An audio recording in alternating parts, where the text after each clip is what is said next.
शहीद देश और राष्ट्र की पूंजी होते हैं। उधम सिंह का जन्म 26 दिसंबर 1899 को ब्रिटिश भारत में लाहौर से लगभग 130 मील दक्षिण में सुनाम के पिलबाद क्षेत्र में एक सिख परिवार में पिता टहल सिंह और माता नारायण कौर के घर हुआ था।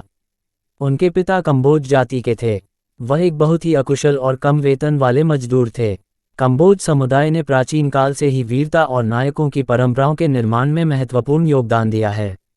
इतिहास के पन्नों में ये स्पष्ट रूप से दर्ज है कि पोरस के साथ सिकंदर के बहुचर्चित युद्ध से पहले वर्तमान अफगानिस्तान के आसपास फैले कंबोज साम्राज्य में रहने वाले लोगों ने सिकंदर को भीषण टक्कर दी थी, जिससे सिकंदर की हालत काफ़ी कमज़ोर हो गई थी। शहीद उधम सिंह का अद्वितीय बलिदान ऐसी ही परंपराओं को दर्शाता है। 1919 में बैसाखी के दिन ब्रिटिश सरकारी अधिकारी माइकल ओ डायर द्वारा निहत्थे और निर्दोष पंजाबियों की हत्या के प्रतिशोध की चिंगारी को उन्होंने 20 वर्षों तक अपने हृदय में बुझने नहीं दिया। इतने लंबे समय तक अपने हृदय में क्रांतिकारी मशाल जलाए रखना एक अद्वितीय ऐतिहासिक उदाहरण है। उधम सिंह का मूल नाम शेर सिंह था और उधम सिंह उनके सबसे छोटे पुत्र थे। उनके बड़े भाई साधु और उधम सिंह के बीच 2 वर्ष का अंतर था। जब वे क्रमवार 3 और 5 वर्ष के थे तब उनकी माता का देहांत हो गया।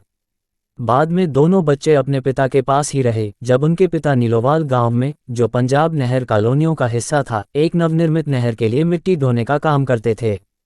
नहर विभाग की नौकरी छोड़ने के बाद उनके पिता को उपली गांव में रेलवे क्रॉसिंग पर चौकीदार की नौकरी मिल गई। अक्टूबर 1907 में जब वे अपने दोनों बेटों को पैदल अमृतसर ले जा रहे थे तो रास्ते में उनके पिता की तबीयत बिगड़ गई और बाद में उन्हें रामबाग अस्पताल ले जाया गया, जहां उनकी मृत्यु हो गई। बाद में दोनों भाइयों को उनके एक चाचा को सौंप दिया गया जो उन्हें रखने में असमर्थ थे, इसलिए उन्हें केंद्रीय खालसा अनाथालय भेज दिया गया, जहां अनाथालय के रजिस्टर के अनुसार उन्हें 28 अक्टूबर को भर्ती कराया गया, जहां उनके भाई साधु का नाम बदलकर मुक्त सिंह और शेर सिंह का नाम बदलकर उधम सिंह कर दिया गया। अनाथालय में उन्हें प्यार से उदय कहा जाता था। 1917 में उधम सिंह के बड़े भाई मुक्ता सिंह की एक अज्ञात और अचानक बीमारी से मृत्यु हो गई। इसके बाद उधम सिंह फिर से अकेले रह गए। अनाथालय में अच्छा महसूस न करने पर उन्होंने सेना में भर्ती होने का फैसला किया। इसके तुरंत बाद भर्ती की आधिकारिक आयु से कम होने के बावजूद उधम सिंह ने अधिकारियों को प्रथम विश्व युद्ध के दौरान ब्रिटिश भारतीय सेना में सेवा करने की अनुमति देने के लिए राजी कर लिया। बाद में उन्हें तट से बसरा तक क्षेत्रीय रेलवे के जीर्णोद्धार पर काम करने के लिए सबसे निचली श्रेणी की श्रमिक इकाई 32वीं सिख पायनियर्स में शामिल कर लिया गया। अपनी कम उम्र और अधिकारियों के विरोध के कारण वे 6 महीने से भी कम समय में पंजाब लौट आए। फिर 1918 में वे फिर से सेना में भर्ती हो गए और उन्हें बसरा और फिर बगदाद भेज दिया गया, जहां उन्होंने बढ़ई का काम किया। उन्होंने मशीनरी और वाहनों का सामान्य रखरखाव भी किया। सेना में 1 साल बिताने के बाद वे 1919 की शुरुआत में अमृतसर के अनाथालय लौट आए। जब जलियांवाला बाग में हत्याकांड हुआ वह 13 अप्रैल 1919 बैसाखी का दिन था। इससे पहले 10 अप्रैल 1919 को सत्यपाल और सैफुद्दीन किचलू सहित भारतीय राष्ट्रीय कांग्रेस के कई स्थानीय नेताओं को रॉलेट एक्ट की शर्तों के तहत गिरफ्तार किया गया था। उस दिन पहले एक सैन्य चौकी ने विरोध कर रही भीड़ पर गोलीबारी की थी, जिसके कारण दंगे भड़क उठे थे, जिसमें कई यूरोपीय बैंकों पर हमला किया गया था और सड़कों पर कई यूरोपीय लोगों पर भी हमला किया गया था। 4 दिन बाद बैसाखी के दिन ब्रिटिश सरकार के खिलाफ एक और शांतिपूर्ण प्रदर्शन होना था। 13 अप्रैल को महत्वपूर्ण सिख त्योहार बैसाखी के दौरान 20,000 लोग इकट्ठा हुए और गिरफ्तारियों का शांतिपूर्ण विरोध किया। उधम सिंह और अनाथालय से आए उनके दोस्त भीड़ को पानी पिला रहे थे, लेकिन जनरल ओ डायर को ये सब मंजूर नहीं था। इसके बाद जनरल ओ डायर की कमान में सैनिकों ने 20,000 लोगों की भीड़ पर गोलियां चला दी, जिसमें कई 100 लोग मारे गए, जिसे अमृतसर नरसंहार या जलियांवाला बाग हत्याकांड के नाम से जाना गया। ये सारा नरसंहार देखकर उधम सिंह की आंखों में आंसू आ गए और उसी क्षण से उधम सिंह ने जनरल ओ डायर को मारने की कसम खा ली। इसके बाद उधम सिंह क्रांतिकारी राजनीति में शामिल हो गए और भगत सिंह और उनके क्रांतिकारी समूह से काफ़ी प्रभावित हुए। 1924 में उधम सिंह गदर पार्टी में शामिल हो गए, जिसने विदेशों में रहने वाले भारतीयों को औपनिवेशिक शासन को उखाड़ फेंकने के लिए संगठित किया। 1927 में भगत सिंह के आदेश पर वे अपने साथ 25 साथियों, रिवॉल्वर और गोला बारूद लेकर भारत लौट आए। इसके तुरंत बाद उन्हें बिना लाइसेंस के हथियार रखने के आरोप में गिरफ्तार कर लिया गया। रिवॉल्वर, गोला बारूद और गदर पार्टी के प्रतिबंधित अखबार गदर दी गंज विद्रोह की आवाज़ की प्रतियां जब्त कर ली गईं। उन पर मुकदमा चलाया गया और उन्हें 5 साल की जेल की सज़ा सुनाई गई।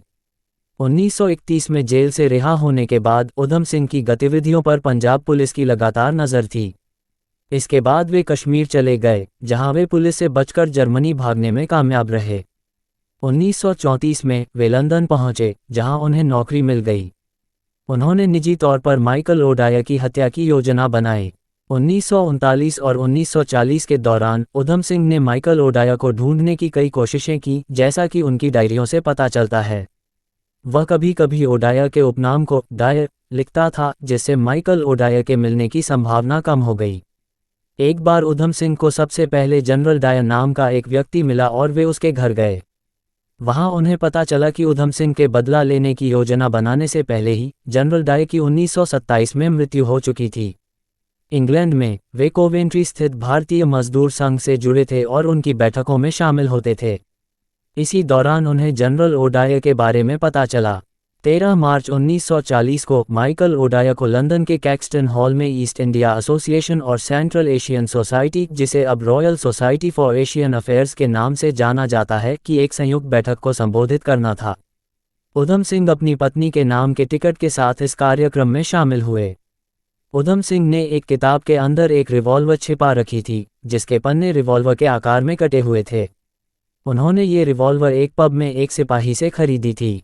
फिर वे हॉल में दाखिल हुए और उन्हें एक खाली सीट मिली।